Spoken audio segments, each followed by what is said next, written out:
hand.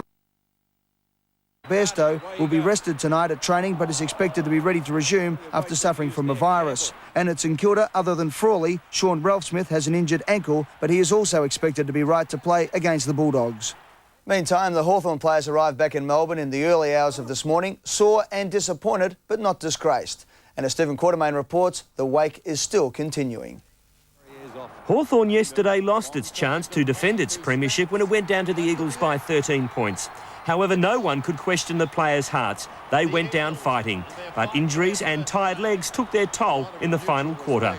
Today, the Hawks were still at it at the traditional end-of-season wake. By the time the 10 cameras caught up with them at the South Yarra Saloon, only the stayers were left. Jason Dunstall finished the season with 145 goals, just 5 short of the all-time record. A sensational performance.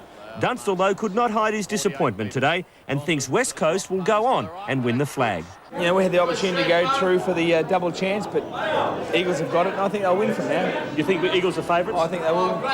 Yourself personally, disappointing not reaching that 150 milestone? No, not really. I mean, we're out there to win. Winning's what it's all about. We didn't win, so, I mean, the number of goals pales into any significance. John Platten was another star drowning his sorrows, but he says the Hawks can hold their heads high. The way that we bowed out yesterday, it was very disappointing, but I think Joyce was very happy overall that the team went okay and we made the 6. St Kilda captain Danny Frawley is fighting a battle against time to be ready for the Saints' first semi-final against Footscray. Frawley has taken the week off his job as a development officer with the AFL to have physiotherapy on his injured Achilles tendon twice a day. The one down point in St Kilda's victory over the Magpies was the injury to skipper and fullback Danny Frawley. Frawley will have intensive treatment all this week, but is extremely unlikely to be fit. Got to a stage where I couldn't run, and I'm not that quick anyway, so I thought it was probably in the best interest to go off, but it has pulled up fairly well, and I'll just have to wait and see what happens the rest of the week. I'm having physio twice a day, and I've taken the week off work, so give me it every chance. One consolation for Frawley, making Collingwood captain Tony Shaw pay up $20 from their bet on the toss of the coin at the start of the game. Yeah, Tony, how does it feel to give that $20 over? It hurts.